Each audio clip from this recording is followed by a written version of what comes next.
क्या कब तक की बीमारी का नाम दिया था जो 1920 में आई थी। और जो हमारे बुजुर्ग हैं उस टाइम ये बताते थे कि एक मर जाता था दूसरा तैयार रहता था, फूक के आते थे। उस टाइम भी बहुत हमारे जो है मतलब जो नुकसान हुआ था आबादी का, वो आई थी 1920 में। और भाई किसान भाइयों में आपकी जानकारी के लिए बता दूं, एग्जैक्ट 100 साल बाद ये दूसरी बीमारी आई है जिसको आपने नाम दिया है कोरोना। और इसके बाद फिर एक बीमारी आएगी भाई, आज ही बता दूं, पता नहीं मैं जिंदा रहूं ना रहूं, 100 साल बाद देख लेना आप, कोई और बीमारी आएगी। तो भाई ये जो बीमारी आ रही है ये प्रकृति का संतुलन है, इसमें मेरा और आपका कोई जोर नहीं चलता, कोई सरकारें नहीं आपको कुछ कर सकती। क्योंकि आपको पता है जो हॉस्पिटल बनाए गए हैं वो हॉस्पिटल जो है महामारी के लिए नहीं बनाए गए, वो हॉस्पिटल जो बनाए गए हैं पेशेंट के लिए बनाए गए हैं। क्योंकि आपने देखा होगा, क्योंकि मैं आपके सामने खड़ा हूँ, मैं भी भूतभोगी हूँ, क्योंकि जिन्होंने कोरोना का हाल देखा होगा ना भाई, वो खुद जानते होंगे कि कितनी दहशत थी वहाँ, कितना बुरा हाल था। उस कोरोना में जो सेकंड वेव आई थी, अपने फादर को भी खो चुका हूँ मैं, अपनी मिसेज को भी खो चुका हूँ, और 15 लाख रुपए लगाने के बाद भी डेड बॉडी हाथ में आई थी। आपको पता होगा क्या मतलब जो है हालत हुई है लोगों की, परिवार के परिवार चले गए। तो ये तो प्रकृति का बैलेंस है। क्योंकि जिस टाइम इस प्रकृति पे आपने देखा होगा, जिस टाइम राम राज्य था यहाँ राक्षस थे। जिस तरह आप देख रहे हैं कि हमारे यहाँ जितने भी फसलें हैं इसमें बीमारियां हैं, एक आपके मित्र कीट हैं। और हम देख रहे हैं हमारे जो किसानों की समस्या बीमारी कीड़े नहीं है। अभी आप सोच रहे हो कि हमारी फसलों में जो बीमारी कीड़े नुकसान पहुंचा रहे हैं वो समस्या है आपकी समस्या है इंसेक्टिसाइड जो आप छिड़काव कर रहे हैं। अभी डॉक्टर सतेंद्र वहाँ डेमोस्ट्रेशन कर रहे थे, उधर मैं गया हुआ था। जो हमारे यहाँ जो ड्रोन का कह रहे थे वो कि कहने लगा हमारे यहाँ 24 लाख लीटर पानी लगता था 1 एकड़ में, जिस टाइम हम मतलब जो है पहले सिंचाई करते थे। और आज हम उस पानी को 2 लाख लीटर पे ले आए ड्रिप इरिगेशन से। आप कभी सोच सकते थे? मेरे ख्याल में आपके आसपास में नहीं था कि 24 लाख साल के बाद रिटायर हुआ हूँ। मेरे ख्याल में जितना काम उन्हें जो हमारा बागवानी विभाग है 1993 में बना था ये, और आज इसको 29 साल हो गया, मतलब एक तरह से बने हुए। इतना काम इन्होंने 29 साल में कर दिया जितनी हमारी यूनिवर्सिटी 52 साल में नहीं कर पाई। इसमें कोई दो राय नहीं है भाई। आप देख लो आलू का जो हमारा प्रौद्योगिकी केंद्र है 2016 में बना था, तो यहाँ देखो मतलब हवा में भी हमने जो है आलू उगा दिए हैं जिससे आपकी बीमारियां कीड़े कम होंगे। नई नई किस्में दे दिए हैं। आपका जो रामनगर में जाके देखो आप, हमारा बागवानी का हमारा जो मतलब जो मधुमक्खी का जो केंद्र है एक तरह से, आप लाडवा में जाके देखो, आप बंगाना में जाके देखो, आप श्यामगढ़ में जाके देखो। ये जितने भी सेंटर है किसान भाइयों, ये सब इजराइल की मतलब जो है मतलब जो कोलैबोरेशन से चल रहे हैं। मेरे को भी सौभाग्य प्राप्त हुआ है शुरू में रिटायरमेंट के बाद 6 महीने भी मैंने भी काम किया है अपने जो हमारा जो सेंटर ऑफ एक्सलेंस है ग्रोडा। तो 25% जो उत्पादन है चाइना कर रहा है भाई अकेला। और यदि बात करें भारत की, भाई भारत का जो है 14% हिस्सा जो है आलू का आता है। तीसरा नंबर आता है भाई आपका जो है रशिया का, एक तरह से आता है एक तरह से। उसके बाद आता था यूक्रेन का जिसको बर्बाद कर दिया रशिया ने, और फिर 5वां नंबर आता था रशिया का। ये 5 ऐसे देश हैं भाई जहां पर जो है आलू की खेती हो रही है एक तरह से। वैसे तो यदि हम बात करें आलू जो है पेरू से शुरू हुआ था। पेरू एक छोटा सा देश है। और यदि हम करें बात भाई हमारे यहाँ आज के दिन जो है 370 मिलियन टन आलू पैदा हो रहा है पूरे वर्ल्ड में। और जो है एरिया की बात करें हम 16.50 मिलियन हेक्टेयर एरिया है इसके अंदर। और चाइना की बात करें, चाइना जो आज आलू पैदा कर रहा है वो 78.2 मिलियन टन पैदा कर रहा है। भारत की भी बात करें हम 51.3 मिलियन टन पैदा कर रहा है। रशिया की बात करें 22.5 मिलियन टन पैदा कर रहा है। और यूक्रेन की बात करें जो पैदा करता था भाई, क्योंकि अब तो बर्बाद कर दिया उसको, 19.6 मिलियन टन जो। और 5वां नंबर था भाई 18.8 मिलियन टन। लेकिन बाद में एक जो है जर्मन का वैज्ञानिक आया था एंटोन डी बैरी, उसने ये कहा भाई ये बीमारी एक फाइटोप्थोरा इन्फेक्टांस फफूंद है जिसके बीजाणु जमीन में रहते हैं, उसकी वजह से आई थी। और वही आदमी भाई जो एंटोन डी बैरी था जर्मनी का, वही जो फादर है एक तरह से हमारी जो प्लांट पैथोलॉजी साइंस है उसका जो है वैज्ञानिक बना था, वो एक तरह से उसको दिया गया। अब यदि हम बात करें भाई हो रहा है, वो पत्तियों पे आती हैं। ज्यादातर मैं आपकी जानकारी के लिए बता दूं भाई, जो हमारे यहाँ बीमारी आ रही है वो 3 कारणों से आ रही है। या तो हमारे आ रही है बीज में से आ रही है, या हमारी मिट्टी में से आ रही हैं, और या हमारे जो है पड़ोस से आ रही हैं। मान ले सिर्फ 3 कारण बीमारियों के आते हैं, और 80% जो बीमारियां कीड़े आप वो बीमारी देखने को नहीं मिलती। तो इसका कारण ये है भाई, जिन सालों में बरसात होती है, बीजाणु पड़े हैं आपके खेत में, आपका तापमान भी सही है, नमी भी पूरी है, लेकिन जिन सालों में बरसात नहीं हुई उनमें कमी क्या रहेगी? बीजाणु भी थे आपके पास, तापमान भी था आपके पास, नमी नहीं थी, वो बीमारी नहीं आती। तो इसलिए आदमी को समझना पड़ेगा, इतना आसान नहीं है बीमारी खेत में आना। कभी आप सोचते हो कि इतनी जल्दी आ जाती है, जब तक ये तीनों चीजें सही मात्रा में, उपयुक्त तापमान नहीं मिलेगा, उपयुक्त नमी नहीं मिलेगी, उसके बीजाणु नहीं होंगे, बिल्कुल नहीं आएगी। जैसे आजकल मैं बताऊंगा आपको, हमारे यहाँ पीला रत्वा आता है गेहूं में, उसके बीजाणु है। मान लो जो पिछले साल आए थे तो हमारे यहाँ तापमान 51 डिग्री सेंटीग्रेड चल जाता है, उसमें बीजाणु सारे मर जाते हैं। वो तो हर साल जो इनोकुलम आता है, बीमारी के बीजाणु आते हैं, वो फुटहिल से आते हैं, हिमाचल प्रदेश से चल के आते हैं वो, और फिर वो बीमारी का कारण बनते हैं। सबसे पहले हिमाचल से बीमारी शुरू होगी, वो पंजाब में आती है, पंजाब से अम्बाड़ा में आती है, अम्बाड़ा से फिर जो है कुरुक्षेत्र में आती है, फिर करनाल में आती है, और भाई जिस टाइम वो रोहतक चली जाती है तब तक तापमान मतलब बढ़ जाता है, वो बीमारी के बीजाणु वहीं मर जाते हैं। तो कहने का मतलब ये है किसान भाइयों, सबसे पहले हम जितनी भी फसलें ले रहे हैं, हमारे धान की जैसे मेन फसल है, या हमारी जो एक तरह से गेहूं की फसल है, अब तक हम मतलब यहाँ से सुन रहे हैं, यहाँ से निकाल रहे हैं, और वो नहीं, हमें थोड़ा सा ध्यान देना पड़ेगा। बीमारी वही है, बीमारी वही कीड़े हैं, एक तरह से बहुत कम बीमारी कीड़े नहीं है जो नए आए हैं, लेकिन हमारा किसान आज भी अनभिज्ञ है, क्योंकि हम जो है ना, एक तो अंधविश्वासी बहुत ज्यादा है, और एक हम दूसरी ये कारण है हमारा कि हम जो है सुनी सुनाई पे ज्यादा विश्वास करते हैं। कोई विदेशी आदमी होगा, उसको कोई बात कहोगे, वो जब तक विश्वास नहीं करेगा जब तक वो खुद उसकी तसल्ली नहीं कर लेगा। तो इसलिए आपको थोड़ा सा कारगर बनना पड़ेगा कि जब एक रामदेव है जो 40,000 करोड़ का व्यापार कर सकता है, जिसके पास कुछ नहीं है, तो हमारा किसान भाई ये भूखा क्यों मर रहा है, जिसको हमें सोचना पड़ेगा। और उसको भी आगे जो खेती करनी है वो मार्केटिंग के हिसाब से करनी पड़ेगी, जो है गुणवत्ता पूर्ण करनी पड़ेगी। क्योंकि मैं बताऊं, आप लोगों के पास जो है आपको सौभाग्य प्राप्त है कि आपको दुनिया में 110 देश जानते हैं।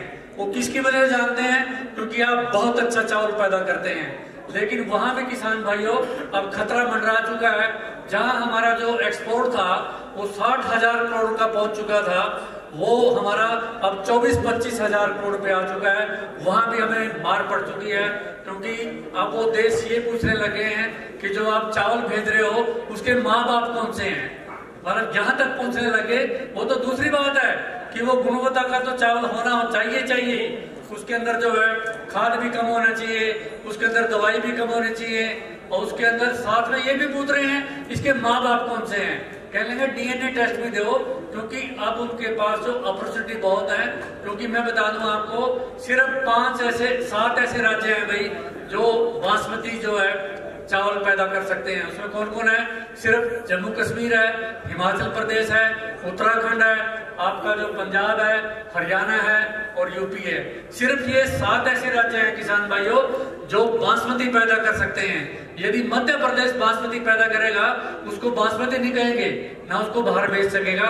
और मैं आपको बता दूं कि जितना हमारे यहाँ से बाहर चावल जा रहा है वो इन 7 राज्यों में से जा रहा है। और आपकी आंख खोल दूं मैं थोड़ी सी कि जो 5 राज्य हैं उनसे जा रहे हैं सिर्फ मतलब जो 15%, और आपका जो पंजाब है वहां से जा रहा है सिर्फ 15%। सिर्फ एक अकेला हरियाणा है जो 60% जो है मतलब जो है बासमती का चावल जो है 110 देशों में भेज रहे हैं।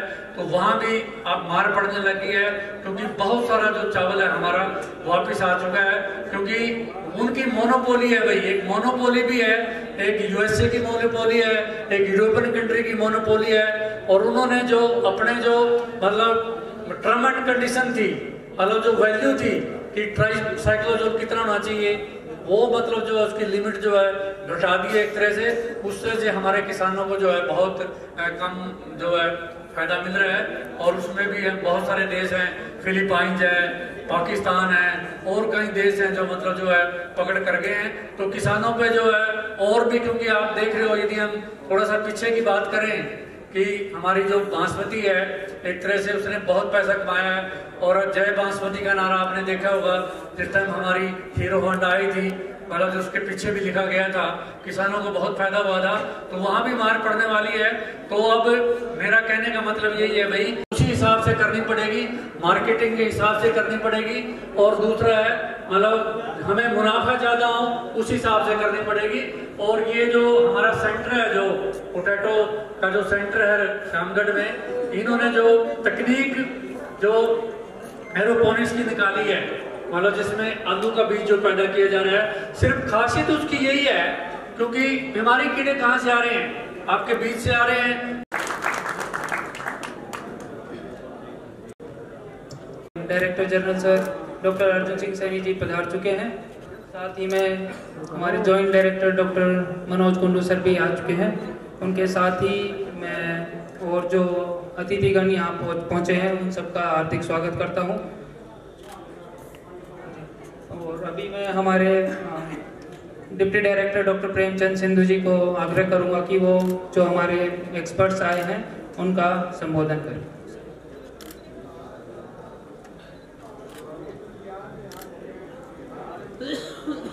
हेलो,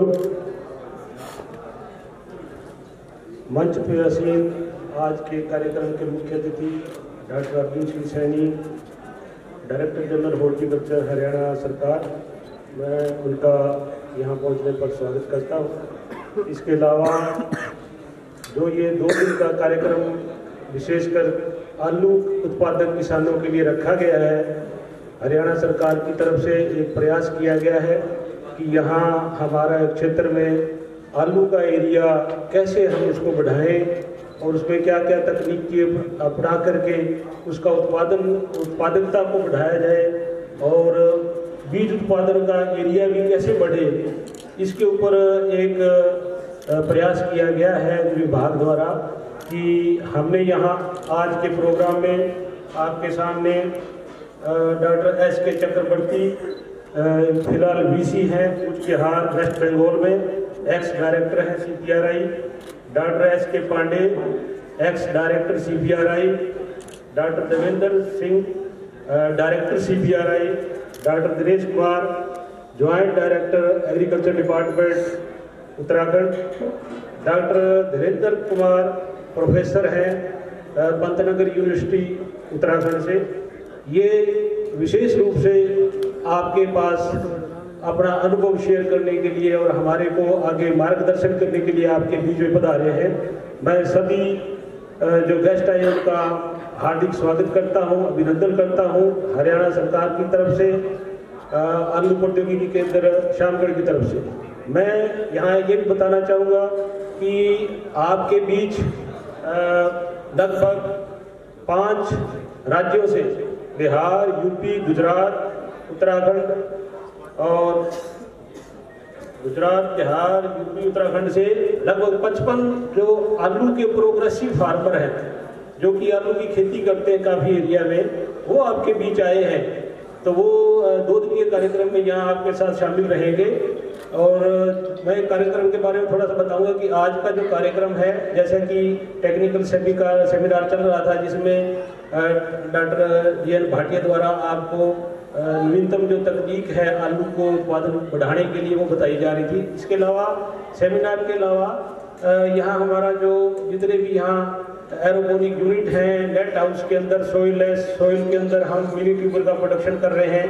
इसके अलावा ओपन में जो हम बीज उत्पादन कर रहे हैं उसका प्रदर्शन किया गया है, उसकी आप जानकारी लोगे। दोपहर तक ये जानकारी रहेगी। उसके बाद हमने फार्मर फील्ड का यूनिट भी रखा हुआ है। तो ये आज के कार्यक्रम हैं। मैं आगे आग्रह करूँगा श्री जितेंद्र जी से, वो हाँ बुके देकर स्वागत करेंगे। जनरल को गुलदस्ता भेंट करें। के साथ स्वागत कीजिए।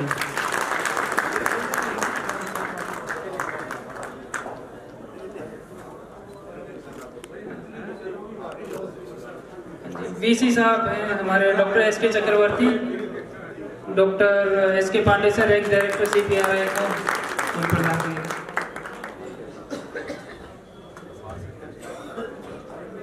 Doctor S K. Chakraborty, vice chancellor Cooch Behar waste Bengal से। तालियां बजाइए सर आप लोग। डॉक्टर देवेंद्र कुमार डायरेक्टर हैं सर CPRI शिमला के।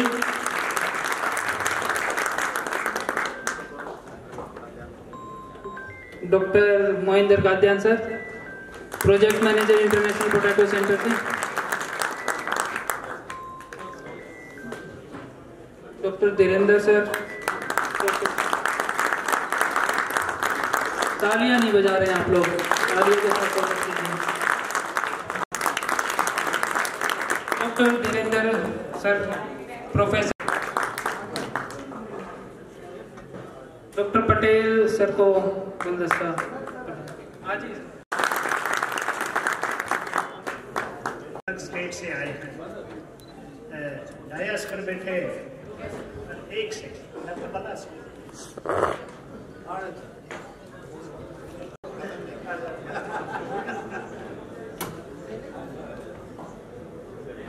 चलिए ढीला चलता है।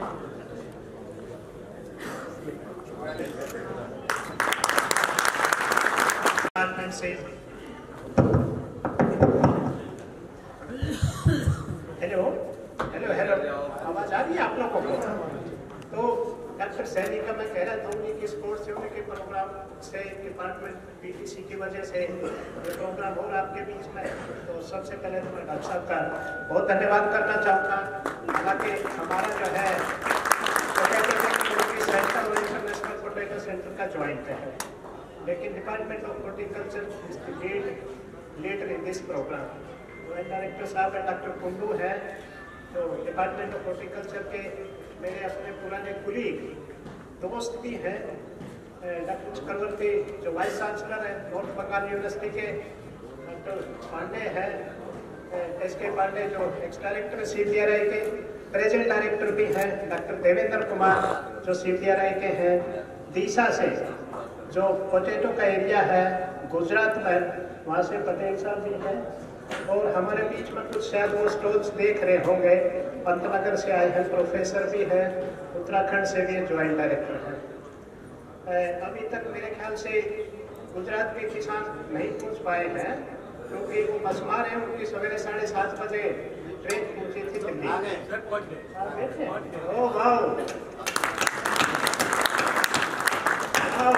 हमें बहुत खुशी है आज कि हमारे बीच में गुजरात के, उत्तराखंड के, उत्तर, आपको शायद पता नहीं होगा गुजरात के किसान भाइयों को सभी को कि सबसे पहले पोटैटो कल्टीवेशन आपका बनास रिवर में हुआ था, जिसको रिवर बेड कहते हैं। बनास रिवर में पोटैटो कल्टीवेशन हुआ था, उसके बाद उसमें पानी खत्म हो गया बनास रिवर में और वहाँ आलू होना बंद हो गया।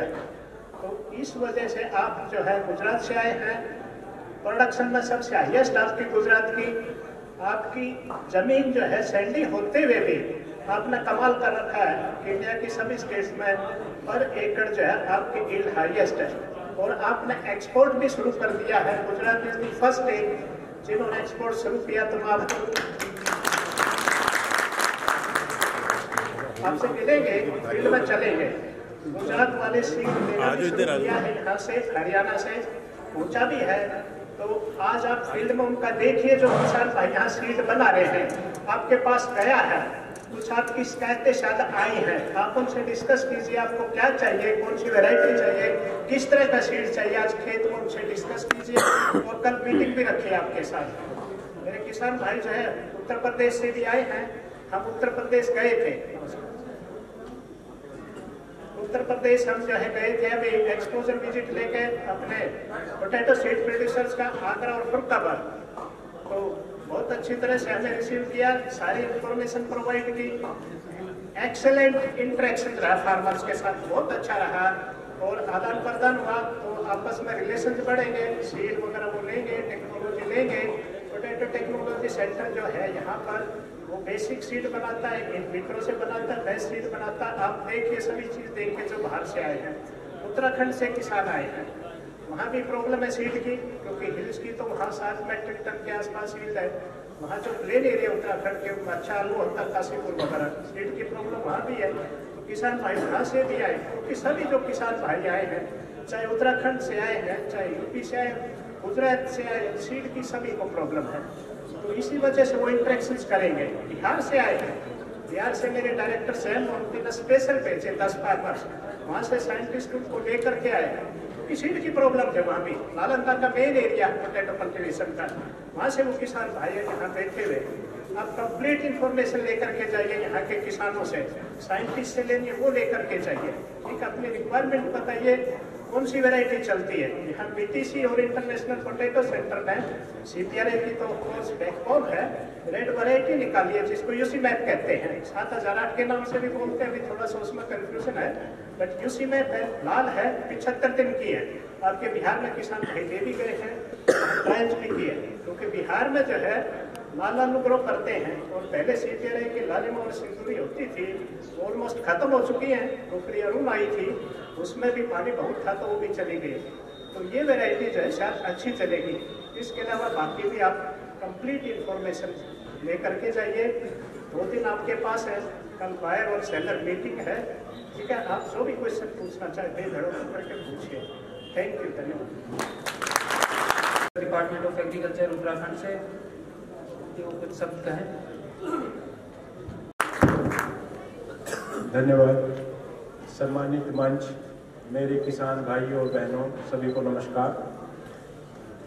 मैं आप ही के पड़ोसी राज्य उत्तर प्रदेश से हूँ।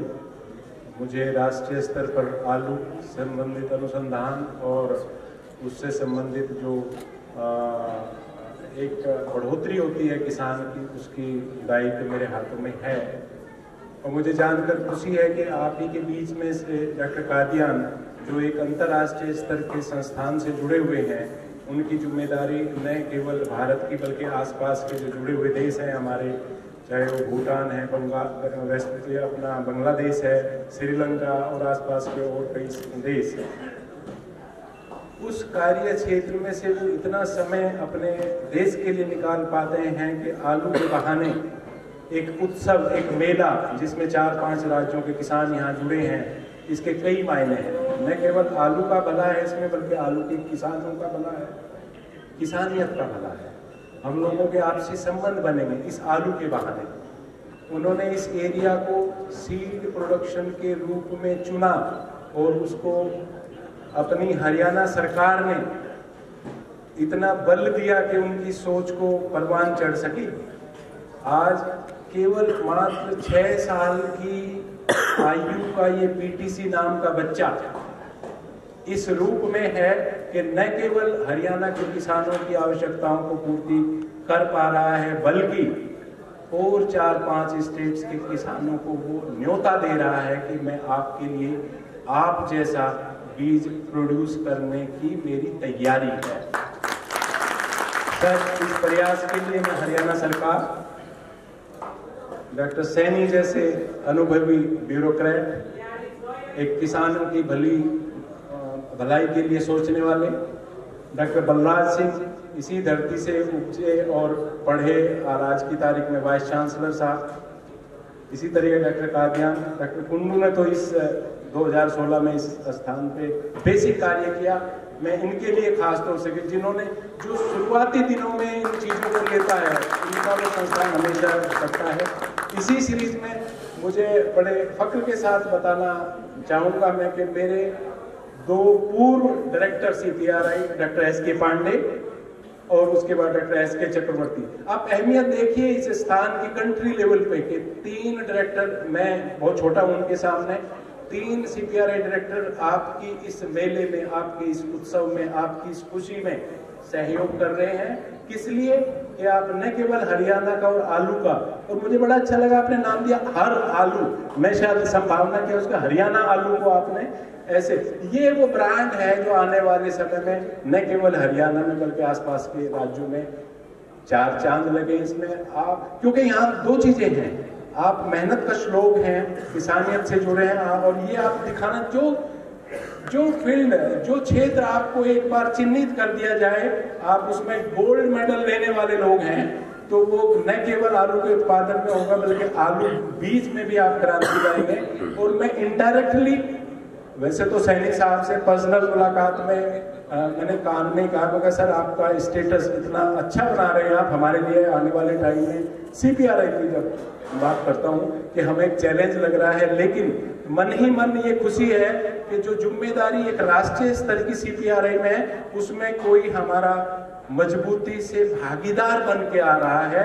ऐसा भागीदार जो किसान के लिए सोच रहा है, किसानियत के लिए सोच रहा है, और आपस में एक ये जो व्यापारिक संबंध किसानों के बीच में बनेंगे और आलू बीज के लिए बनेंगे, वो अपने आप में उसके बहुत दूरगामी परिणाम होंगे। इन्हीं शब्दों के साथ मैं पूरे मंच को और आप किसानों को, लास्ट में खड़े हुए भी जो मेरा भाई कंबल ओढ़े हुए, इसका उसने रात में सफर करके यहाँ पे पहुंचे हैं, ऐसे किसान के लिए मैं नमन करता हूँ। तालियां बजाता हूं। धन्यवाद। किसान भाई बहनों और अधिकारियों, उत्तराखंड से आए हैं, और उत्तराखंड में खास बात यह है कि वहाँ पहाड़ का भी एरिया है और मैदान का भी एरिया है।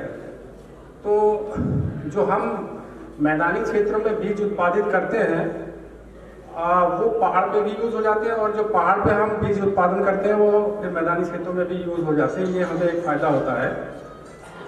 दूसरा ये है कि जो समस्या है वो अभी बनी हुई है, वो ये है कि अच्छी क्वालिटी की बीज की उपलब्धता।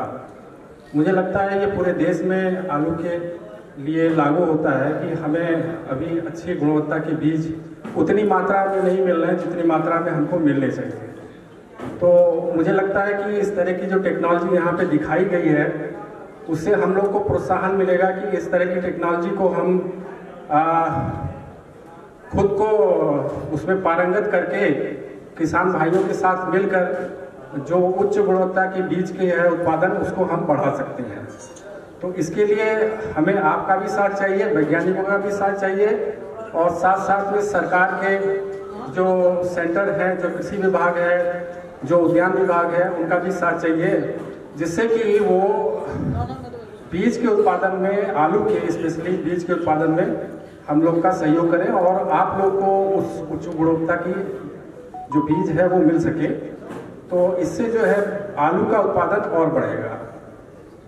हमारे साथ CPRI के बहुत सारे वरिष्ठ वैज्ञानिक डायरेक्टर उपलब्ध हैं, और वो अभी आपको बताएंगे कि किस तरह से देश में विभिन्न प्रकार की प्रजातियों का विकास किया गया, जो कि स्पेशली किसान के विभिन्न प्रकार के ज़रूरतों को पूरा करते हैं। यानी कुछ ऐसी हैं जो सब्जियों के लिए हैं, कुछ वैरायटी ऐसी हैं जो कि प्रोसेसिंग के लिए हैं, और कुछ वैरायटी ऐसी हैं जो आप जो है लंबे समय तक या बहुत अधिक मात्रा में उसका उत्पादन ले सकते हैं। तो मेरा ये अनुरोध रहेगा कि आप जो यहाँ टेक्नोलॉजी दिखाई जा रही है उसको ध्यान से देखें, और आने वाले समय में इन सब टेक्नोलॉजी का उपयोग धीरे धीरे बढ़ाएं, और आप अपना सहयोग करें, वैज्ञानिकों का सहयोग लें। हम कुछ चीज़ यही कहेंगे कि जो भी हम यहाँ टेक्नोलॉजी देख रहे हैं वो उत्तराखंड में जाकर हम इसका उसमें अपने समावेश करें और उच्च गुणवत्ता की सीड का उत्पादन करें। इसी के साथ धन्यवाद। Thank you. हमारे बीच में डॉक्टर UC लिम्बा भी हैं, जो कि Haryana state seed certification agency से। हम सर का भी स्वागत करते हैं। अभी नेक्स्ट मैं डॉक्टर विनीत कुमार, जो कि उत्तर प्रदेश से हैं, डिप्टी डायरेक्टर, उनसे आग्रह करूंगा कि वो किसान भाइयों को संबोधित करें, क्योंकि उत्तर प्रदेश एक ऐसा प्रदेश है जहाँ पे जो पूरे हरियाणा हो या फिर पूरा इंडिया में चिप्स ले लीजिए या टेबल पोटैटो वो प्रदान करता है, और most of the cold storage जो कि 70% यूपी और गुजरात में ही इस्टेब्लिश है। तो यूपी एक बहुत ही इम्पोर्टेंट स्टेट है आलू की जब हम बात करते हैं। तो सर कुछ प्रकाश डालिए खासकर बीज के बारे में। धन्यवाद। सभी किसान भाइयों, माताएं, बहनें, सभी का हार्दिक बहार के अंतर्गत किसान भाई करते हैं, और काफ़ी पॉपुलर वैरायटी है, लेकिन उसके अलावा बहुत सारी वैरायटी जो आ गई हैं, जो संस्था से निकाली जा रही है। यहाँ पे प्रदर्शन में हमने देखा कई एक्सपेरिमेंट लगा रखे हैं और कई नई वैरायटीज लाई जा रही हैं जो अलग अलग तरह से उसमें अभी डॉक्टर साहब ने दिखाया कि सिर्फ फोर्टिफाइड है, जिंक और आयरन की मात्रा ज़्यादा है जिसमें। जिस तरह की मार्केट चल रही है आपको, मार्केट ओरिएंटेड जो डिमांड है प्रोडक्ट्स की, उसके हिसाब से क्या क्या चीज़ की ज़रूरत होगी आने वाले टाइम में। तो और हमारे किसान भाई भी बहुत जो सालों से खेती कर रहे हैं वो काफ़ी जानकारी रखते हैं छोटी छोटी चीज़ों के बारे में लगातार। तो मैं ऐसी उम्मीद करूंगा, बहुत ज़्यादा डिटेल में न जाके, हमारे उत्तर प्रदेश में आलू के विकास के लिए अभी हाल ही में 2 सेंटर ऑफ एक्सीलेंस बनाए जा रहे हैं। एक हापुड़ में है, बाबूगढ़ हापुड़ जिले में गाजियाबाद के आगे, और एक ईस्टर्न यूपी में है कुशीनगर में, जिसमें जो नई टेक्निक बताई जा रही है एपिकल रूट कटिंग टेक्निक जो इंट्रोड्यूस हो रही है, जैसा आपने देखा होगा स्टॉल पे, जिससे पौधे बनाए जाते हैं आलू के जो वायरस फ्री होते हैं और कम लागत में, जैसे बताया जा रहा है 1-2 रुपये की लागत में पड़ जाता है। तो बहुत ही जल्दी इसका मटेरियल भी किसान भाइयों के लिए उपलब्ध कराने की कार्रवाई इसमें की जा रही है और बहुत ही जल्दी ये उपलब्ध कराया जाएगा। 1-2 साल में हमारे यहाँ निर्माण कार्य चल रहा है लैब का, और पंजाब में सेंटर ऑफ एक्सीलेंस है, शायद जालंधर में है और कई जगह चल रहे हैं। इसी के साथ मैं अपनी बात रोकना चाहूँगा। किसी को अगर कुछ पूछना हो तो पूछ सकते हैं अभी। धन्यवाद। पूछना चाहता हूँ, मैं मालूम थी कि उत्तर प्रदेश का 38% आलू आगरा पैदा करता है। आगरा में उससे बड़ा सेंटर सैनी साहब और उनका जो सारा परिवार है यहाँ, सबको मेरी नमस्ते। पहले विनीत का एक छोटा सा सवाल का जवाब देता हूँ।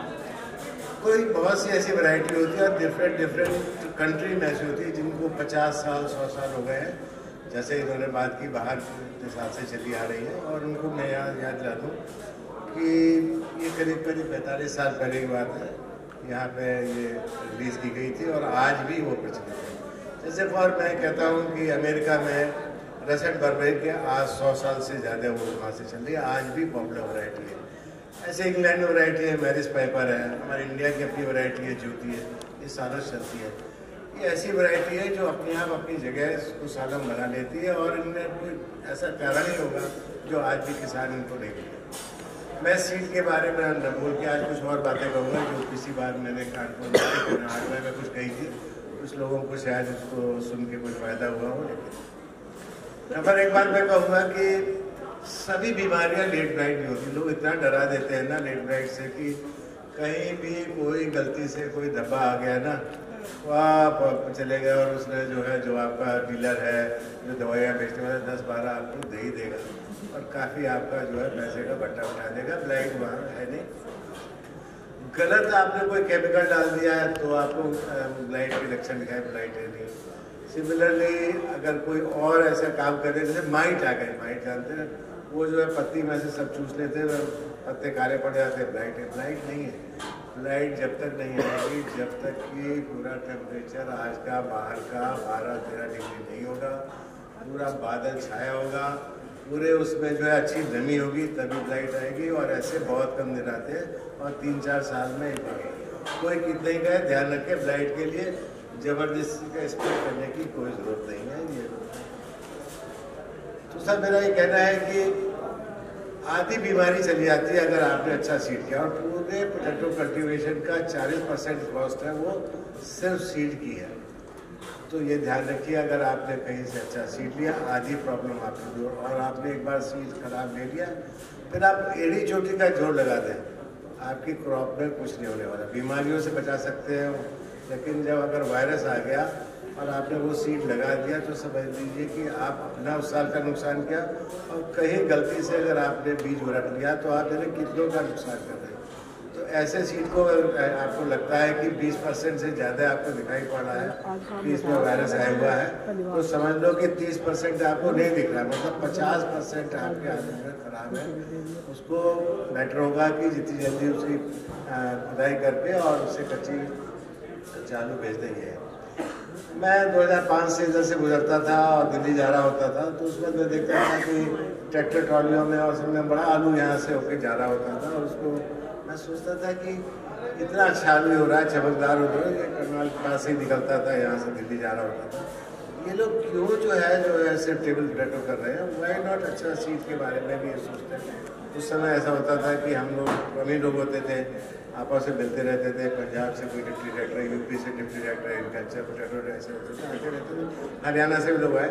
और 2008 में अगर डॉक्टर कुंडू को याद होगा, उस समय एक MOU किया था और हरियाणा में इस बात की नींव रखी थी कि टिश्यू कल्चर से अच्छा आलू प्रोड्यूस करें। मेरे एक साथी यहाँ आए नहीं है, वीरपाल सिंह को उसकी जिम्मेदारी दी गई थी और वो पौधा आज बढ़ के मेरे ख्याल से RPTC देख रहा हूँ इतना बड़ा हो गया है, आप बढ़िया आलू प्रोड्यूस कर रहे हैं। तो ध्यान रखिए। एक लास्ट बात एक और कहना चाहता हूँ, क्योंकि बहुत से लोग उनको है एक आदत से हम लोग ये बन गई है ना कि खूब नाइट्रोजन डालो, जितनी नाइट्रोजन डालोगे क्या पौधा बढ़ रहा है, वो बहुत बड़ी गलती कर रहे हैं। आलू में उतने ही नाइट्रोजन डालिए जो जरूरत है, नहीं तो क्या होगा, बेलें बढ़ जाएंगी, खूब हरा भरा दिखाई पड़े, नीचे आलू पौधा बढ़ता जा रहा है। दूसरी बात है, खूब हरा हरा दिखाई पड़ेगा, बढ़िया ब्लैक सा लगेगा, आप कहेंगे तो बहुत अच्छी है, लेकिन जो वायरस के सिम्टम आते हैं वो दिखाई नहीं पड़ेंगे। आपकी क्रॉप तो हो रही है बढ़िया, आपको ग्रीन दिखाई पड़ रहा है, लेकिन उसमें वायरस आपको दिखाई नहीं पड़ेगा। तीसरी बात, अगर बहुत ज़्यादा नाइट्रोजन दे दिया आपने, तो जो आलू की जो मेच्योरिटी है, जो अगर 90 दिन की आपकी फसल है, वो 95-100 दिन की हो जाएगी। ऐसे काम क्यों कर रहे हैं? जितना आलू को पोषण की जरूरत है उतना दीजिए, वेस्ट न करिए और उसी का फायदा। और आखिरी बात मैं ये कहना चाहता हूँ कि जो क्लाइमेट चेंज हो रही है, जिसकी वजह से आलू का सीजन गिरता जा रहा है, उसके बिना रोज क्रॉप को देखिए और 4 महीने में पूरी मेहनत से अच्छी आलू की फसल। इन चारों बात मैं सोचता हूँ कि कोई और मौका मिलेगा और बहुत से लोग मुझसे बात करते रहते हैं, कहीं किसी को कोई प्रॉब्लम हो सॉल्व करूँगा, लेकिन उतना ही पोषण दीजिए। हर चीज़ लेट लाइट नहीं है, टाइम से लगाइए, विद इन उस पीरियड में अच्छा बीज यूज किया। Thank you. भाइयों के समक्ष आए और कुछ शब्द कहें। ये पहले हैं साइंटिस्ट जिन्होंने प्रोटेक्टेड एग्रीकल्चर को इंट्रोड्यूस किया है इंडिया में, तो जोरदार तालियों के साथ सर को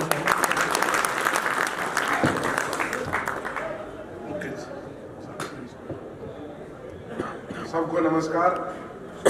आज PTC में इस आलू के विषय पर आयोजित इस बहुत ही महत्वपूर्ण कार्यक्रम में मंच पर विराजमान हमारे बहुत ही सम्मानित साथी director general horticulture doctor Arjun Lal Saini साहब, हमारे सम्मानित डॉक्टर पांडे साहब, हमारे दूसरे सम्मानित साथी जो वर्तमान में पहले डायरेक्टर रहे CPRI और अभी वाइस चांसलर हैं UBKV, डॉक्टर चक्रवर्ती साहब, डॉक्टर देवेंद्र डायरेक्टर CPRI, हमारे यहाँ के हरियाणा सरकार में डिपार्टमेंट ऑफ हॉर्टिकल्चर में जॉइंट डायरेक्टर, हमारे दूसरे साथी उत्तर प्रदेश से जो आए हैं सम्मानित साथी डेप्टी डायरेक्टर्स, और मंच पर जितने भी हमारे साथी मौजूद हैं, और सबसे अधिक हमारे बहुत ही प्रगतिशील और सम्मानित किसान भाइयों।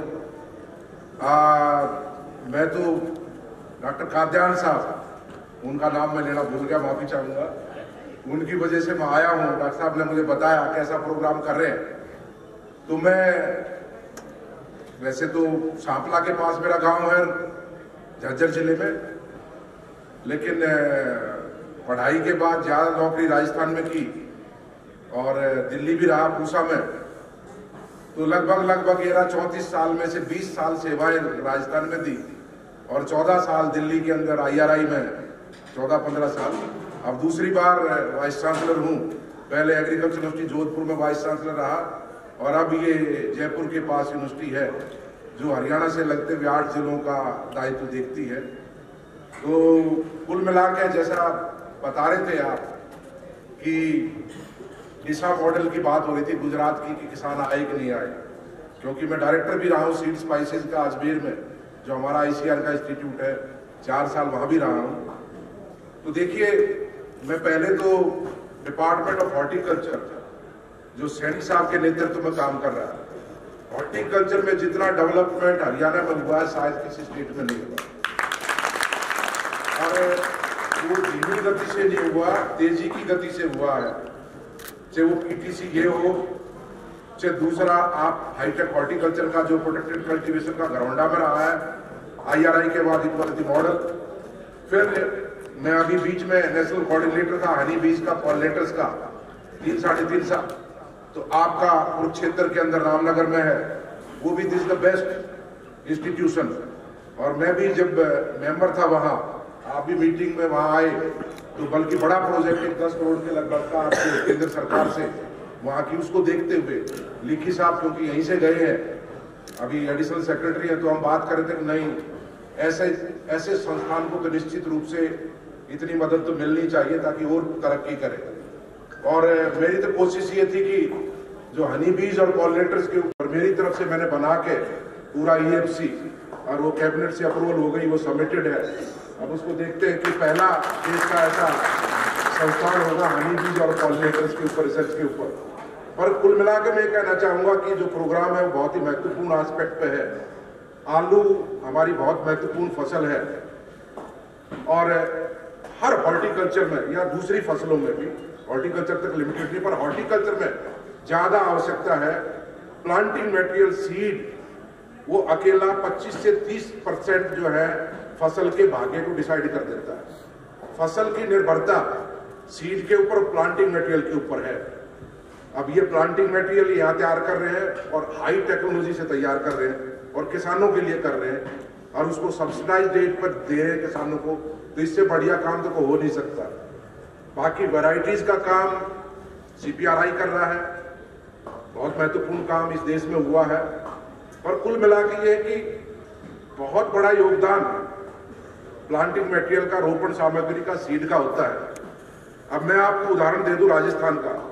जब मैं PhD करके हिसार से पहली जब मैंने जॉब ज्वाइन की राजस्थान में असिस्टेंट प्रोफेसर 89 में, तो जब हम पढ़ते थे राजस्थान में अनार का एरिया, अनार 500 हेक्टेयर से कम एरिया था, और वैरायटी थी जालौर, सीडलेस और एक गणेश।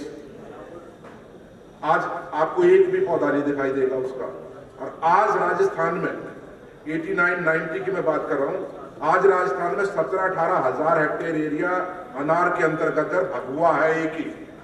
और बालोतरा जो बाड़मेर में है, किसी ने नहीं सोचा था अब बाड़मेर की तकदीर ऐसी बदलेगी। आप लोग सोचते होंगे जैसलमेर और बाड़मेर में क्या होता होगा, लेकिन आज बालोतरा के अंदर बाउल बन गया एक कटोरा अनार पैदा करने का। ठीक है, किसानों को भाव नहीं मिलते थे, निरंतर चीजें आगे बढ़ रही हैं। अब की बार उनको लगभग ऑन एन एवरेज 70-80 रुपया किलो अनार का भाव मिला, जो हम दिल्ली में 150-200 रुपये खरीदते हैं। बहुत अच्छा भाव उनको मिला है। और लोग वहाँ जिसको कहते हैं, पहले तो पुराने टाइम में लखपति कहते थे, अब उनको आप कोई पति कह लो, कुछ कह लो, जो है उनको बहुत अच्छा किसान वो कर रहे हैं। उसके अलावा आप देखिए, जब मैं डायरेक्टर था अजमेर में सीड स्पाइसेस का, 2012 में मैंने 1 सितंबर को ज्वाइन किया था, तो मैंने स्टेटस देखा जाते कि सीड स्पाइसेस, जीरा, धनिया, सौंफ, मेथी, अजवाइन, कलौंजी, विलायती सौंफ जो इधर होती है, राजस्थान थोड़ा बहुत मेथी हरियाणा में भी होती है, सौंफ भी हो जाती है, लेकिन जीरा नहीं होता। धनिया कोटा संभाग में होता है जो दक्षिण राजस्थान है। उसके अलावा मध्य प्रदेश के भाग है, मंदसौर, नीमच, गुना, श्योपुर, ये इलाके, ये डिस्ट्रिक्ट्स हैं, वो भी कटोरा है पूरा। तो कुल मिला के मैंने पूछा भाई क्या स्टेटस है, तो 2012 में जीरे का निर्यात देश से मात्र 280 करोड़ रुपए का था, और इस साल 2022 में हमारे देश से जीरे का 4,500 करोड़ रुपए का निर्यात है। और वो भी जब है पूरी दुनिया में शायद सबसे ज्यादा मसाले हम खाते हैं, 90%, 88 to 90% डोमेस्टिक कंजम्पशन है, मात्र 10 से 12% एक्सपोर्ट है। तो वो क्रॉप वहां हो रही है। तो बाड़मेर उसमें लीडर है, जैसलमेर में है, जोधपुर में है, नागौर से शुरू हो जाता है। कभी हो सकता है 40-50 साल पहले जीरा हरियाणा में, हिसार में भी सेंटर था, वहां हुआ होगा, रेवाड़ी, महेंद्रगढ़ में, झुंझुनू में, सीकर में आके। लेकिन अब जैसे जैसे ह्यूमिडिटी बढ़ी, सिंचाई के साधन बढ़े, नहीं हो रहा। क्योंकि जैसे आलू में ब्लाइट है, लेट ब्लाइट की डॉक्टर साहब बात कर रहे थे, जीरे का एक ही चीज है बस, डिवास्टिंग। विल्ट इतनी प्रॉब्लम नहीं है, विल्ट का सोल्यूशन हो जाएगा, वैरायटी टॉलरेंट है, या क्रॉप रोटेशन हो सकता है, डीप सफर फ्लोइंग हो सकती है, सोलराइजेशन हो सकता है, सीड ट्रीटमेंट हो सकता है। लेकिन ब्लाइट, अल्टरनेरिया ब्लाइट, वो दुश्मन है। जैसे फॉग पड़ गया तो जहां धुंध गिरेगी वहां जीरा नहीं हो सकता। हाई ह्यूमिडिटी में सवाल ही नहीं पैदा होता। ड्राई माइल्ड विंटर चाहिए उसको। तो बाड़मेर में जीरा हो रहा है, बाड़मेर में इसबगोल हो रहा है, बाड़मेर में अनार हो रहा है, बाड़मेर में बाजरा होता है खरीफ में। और ये तो साल हम पूरी दुनिया हिंदुस्तान के कहने पे हमने वर्ष 2018 को राष्ट्रीय मोटे अनाजों का वर्ष मनाया, नेशनल ईयर ऑफ मिलेट्स। और भारत ने जब अनुरोध किया संयुक्त राष्ट्र संघ को, तो यूएन जनरल असेंबली ने 2021 में एक्सेप्ट किया।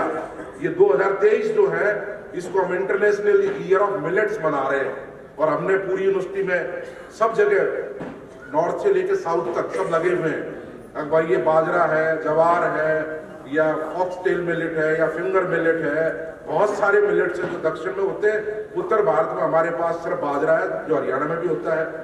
तो कहीं ना कहीं हर चीज बीज के ऊपर निर्भर है। बीज कितना महत्वपूर्ण है, वैरायटी कितनी इंपॉर्टेंट है, तो वो काम डिपार्टमेंट ऑफ हॉर्टिकल्चर यहाँ कर रहा है। और मेरे आने का मकसद सिर्फ एक ही है, डॉक्टर साहब ने जब बताया कि एज वाइस चांसलर, जैसे गुजरात का आपने उदाहरण दिया, डीसा आज एक ऐसी पॉकेट बन गई है, वहां की प्रोडक्टिविटी, वहां का आलू प्रोडक्शन और एक्सपोर्ट। तो मैं चाहता हूं अगर राजस्थान में वो डीसा कहां बन सकता है, हम कहां सोचे। मेरे अंतर्गत जो 8 जिले हैं उनमें कौन से जिले को धौलपुर को चुने या कौन से जिले में हम उसको आगे ले जा सकते हैं। तो मेरा मकसद सिर्फ आने का यही था कि आप लोगों से मुलाकात हो, सैनी साहब से, डॉक्टर साहब से, और इतने हमारे बहुत ही सम्मानित साथी बैठे हैं, हमारे से बहुत सीनियर लोग हैं, तो और आप लोगों से मिलकर कि देखें हरियाणा में क्या चल रहा है और मेन क्या चीज हम वहां ले जा सकते हैं जो राजस्थान में हम आलू को आगे बढ़ाएं। इन जिलों में किस क्षेत्र को डीसा की दर्ज पे हम आगे ले जा सकते हैं। तो कुल मिला के अब मैं प्रोटेक्टेड कल्टीवेशन की जैसे बात की, डॉक्टर साहब को पता है, सैनी साहब को, और मैं बुलाऊंगा भी सैनी साहब को।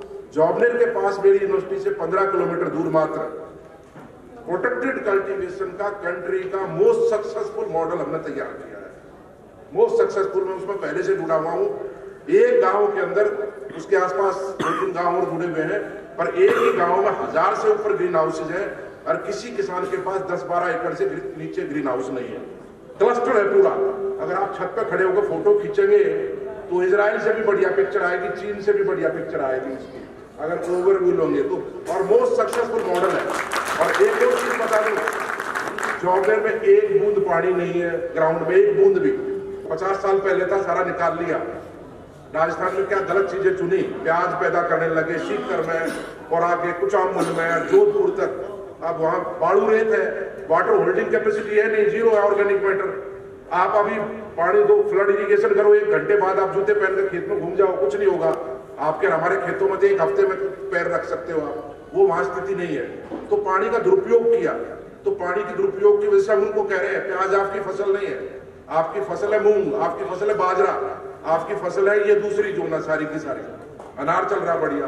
तो कुल मिला के ये कि देखिए उस मॉडल में क्या किया है प्रोटेक्टेड कल्टीवेशन में, पूरा 100% रेन वाटर हार्वेस्टिंग के ऊपर, कंप्लीट सोलर पावर और रेन वाटर हार्वेस्टिंग, 2 चीजों से उसको जोड़ दिया। जितना बरसात का पानी आता है, किसी किसान के पास 1 करोड़ लीटर से नीचे का रिजर्वायर नहीं है, तालाब नहीं है। 10 एकड़ ग्रीन हाउस है तो 100% रेन वाटर हार्वेस्टिंग है।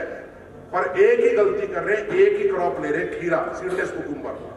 तो मैं उनसे यही कहता हूं बार बार, अभी 2 क्रॉप ले रहे हैं खीरे की, समर में नहीं हो पाती, अप्रैल मई के बाद उस टाइम को सोलराइजेशन करते हैं क्योंकि इस जमीन में नेमेटोड्स है और जो फंगस है वो मौजूद है, उसको रोकना है।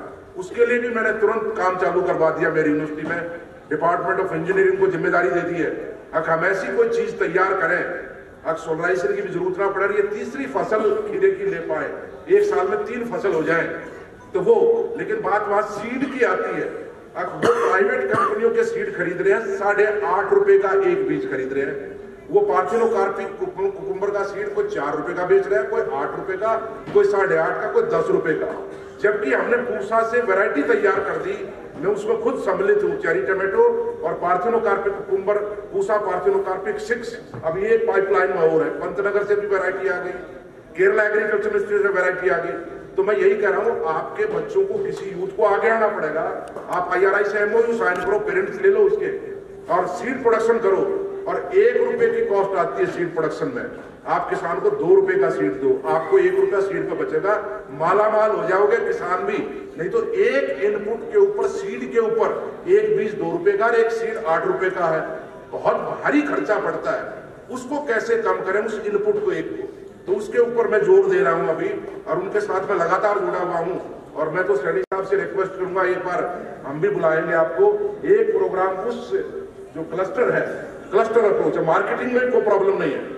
और ट्रेंड मैन पावर क्या हुआ, जो मजदूर वो बुलाते थे दौसा डिस्ट्रिक्ट से, लाल सोट से, वो वहां आके काम करते थे, आज उनका इंजाम ये कर दिया जैसे कभी इजराइल में फिलिस्तीनी आके काम करते थे ग्रीन हाउसेज में, जैसे म्यांमार के लोग हमारे आके मिजोरम में काम करते हैं, झोपड़ी बनाई, वो डाल दिया अपना, वहीं रहने लग गए।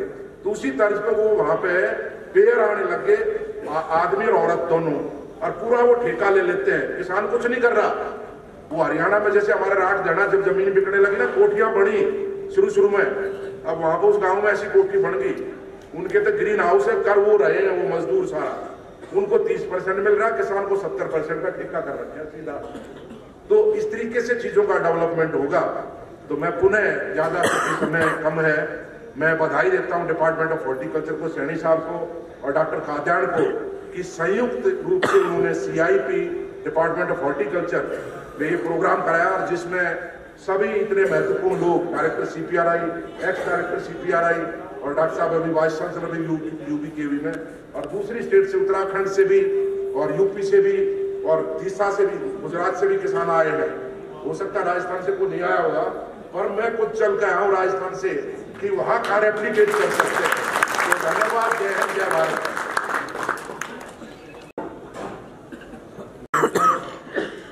मेरा मित्र एंड जो कोलीग है doctor Balraj Singh, deputy director general horticulture department, मेरा मित्र भी है डॉक्टर मनोज कुंडू, मेरा सीनियर CPRI में and mentor doctor SK Pandey, doctor Devendra Singh, Kadian साहब, ऑफ कोर्स एवरीवेयर ही is there, not only in India, पूरा अफगानिस्तान, बांग्लादेश, नेपाल, कहीं चले जाओ कादियान साहब को सब जानते हैं। एंड मेरा और साथियाँ डिपार्टमेंट पैटल साहब एंड सभी साथियाँ जो आए हैं, एंड सर्वोपरि मेरा वीर किसान भाइयों एंड बहनों, आज की एक पुण्य तिथि है, आप जानते हैं, एंड स्थान जहाँ पे हम खड़े हैं ये भी पुण्य स्थान है। आप उस ट्रेडिशन का धारक वाहक हो, इस पूरा देश, यहाँ का जो किसान भाई है उसके ऊपर में शुक्रगुजार है, जो हमको किस सिचुएशन से निकाल के ले आए एंड कहाँ पहुँचाया। आज का दिन हम यहाँ पे बैठ के बढ़ चढ़ के पूरा दुनिया को बता रहे हैं कि हम ओवर प्रोड्यूस कर रहे हैं, एक्सपोर्ट कर रहे हैं, हर एक चीज़ में। इसमें इस स्थान का, विशेष करके पंजाब हरियाणा का बहुत बड़ा योगदान है, और उसमें आप लोग का इतना बड़ा योगदान है। मैं नमन करता हूँ पुनः सबको कि आप इस तरह से कंट्रीब्यूशन करते रहिए देश के लिए, पूरा देश आपको देखते हैं। ये जो स्थान है इसको जानते हैं, आज तो तिथि मैं जस्ट बता रहा था, आज तो मकर संक्रांति का तिथि है, एंड अब जानते हैं उत्तरायण बताया जाता है आज। सबसे एक बड़ा अहम एक इंसिडेंट हुआ था यहाँ पे कुरुक्षेत्र में। आप जानते सत्यतमा जो है उन्होंने शिक्षा मृत्यु लिया था आज का दिन, जिस दिन उत्तरायण शुरू हुआ था। ये बहुत शुभ माना जाता है इस दिन को, एंड यहाँ पे आके मुझे भी इतना खुशियाँ हुआ है, उसका कारण है मैं बताऊंगा। एंड पहले मैं धन्यवाद देना चाहूँगा कादियान सबको। मैं एक दूसरी प्रांत में है, बिल्कुल ईस्टर्न साइड में, उनके बाद बांग्लादेश आ जाता है, जो उत्तर बंग कृषि विश्वविद्यालय बताया जा रहा, वहाँ पे वाइस चांसलर हूँ। ऑफ कोर्स उसका पहले पूरा मेरा कैरियर CPRI हिमाचल प्रदेश में था। आप पहचान सकते हैं मेरा टोपी देख के, हिमाचल में बेसिकली मैं बता सकता हूँ आप डोमिसाइल हिमाचल का हूँ। 34 ईयर्स मेरे बच्चे वहाँ पैदा हुए, बड़े हुए हैं, एंड उनके बाद रिटायरमेंट के बाद वहाँ पे अभी वाइस चांसलर का काम निभाने के लिए हमको एक मिला है। कादियान साहब को धन्यवाद करना चाहूँगा। पांडे जी पहले एक बार जस्ट बताया था कि मैं अच्छी तरह से, मुझे याद है 2009 में मेरे ख्याल में मार्च महीने में एक MOU साइन किया गया था। उस टाइम एक्चुअली ये जो HTI था ना, हॉर्टिकल्चर टेक्नोलॉजी ट्रेनिंग इंस्टीट्यूट, उनके साथ CPRI के साथ एक MOU साइन हुआ था एक टिश्यू कल्चर लैब एस्टेब्लिश करने के लिए यहाँ पे। उस टाइम में मैं एक्चुअली CPRI का जो कंसल्टेंसी पार्ट है वो मैं देखता था, उसका चेयरमैन था। तो वो MOU में पांडे जी डायरेक्टर थे और डॉक्टर बीरबल सिंह जो बाद में डायरेक्टर बने हैं, उनको पूरा वो तो मणिपुरम में थे एंड मैं वहाँ पे कंसल्टेंसी देख रहा था। उसमें 2009 में स्टार्ट हुआ है। Doctor Manoj Kundu intimately associated, जिनका भी जो लगन था उसको बढ़ावा देना पड़ेगा। उसके वजह से आज का दिन मैं आज देख रहा यहाँ पे जो वहाँ इस 2009 में जो स्टार्ट हुआ था, शुरुआत में अब चलने का बोलते हैं ना, बच्चे जैसे चलने का दिक्कत होता है, उसमें 2-4 साल ऐसा हुआ है। हमने कंटिन्यूसली आया, यहाँ से सैंपल ले जाया, टेस्ट किया गया, वायरस है और नहीं है। मगर रियली मैं डिपार्टमेंट का अगेन धन्यवाद देना चाहूँगा। इस स्टेज में आज ले आया जहाँ पे आप इस तरह का क्वालिटी का सीट। अभी जैसे टिश्यू कल्चर से जो मिनी ट्यूबर्स बन रहा है, इवन जो ARC से बन रहा है, उसको सर्टिफिकेशन स्कीम में ले आने का सिस्टम हमारा एज पर सीड एक्ट जो है सेंट्रल गवर्नमेंट का, उसका नहीं बना। तो हम जनरेशन 1, जनरेशन 2, जनरेशन 3 इस तरह से करते रहते हैं। मगर पर्टिकुलरली मन बनाइए जरूर, ऐसा नहीं तो जो वैज्ञानिक लोग बता रहे हैं उसका रीजन है कोई, आप थोड़ा फॉलो कीजिए तो जरूर आपको कल्याण ही होगा, खराब नहीं होगा। तो मैं ज़्यादा नहीं बताऊंगा, सबको मैं धन्यवाद करना चाहूँगा। आप लोग आए हैं, बहुत खुश हुआ है मैं कि 2020 में रिटायर हो गया, उनके बाद फिर इसी अंचल में इसी स्थान में आके इतना खुश हो रहा। मेरा दूसरा कुछ प्रोग्राम था, मगर कादियानी साहब जब बताया मैं सब कुछ बंद करके आ गया है कि सबसे मुलाकात होगा, आप लोगों से मुलाकात होगा। धन्यवाद।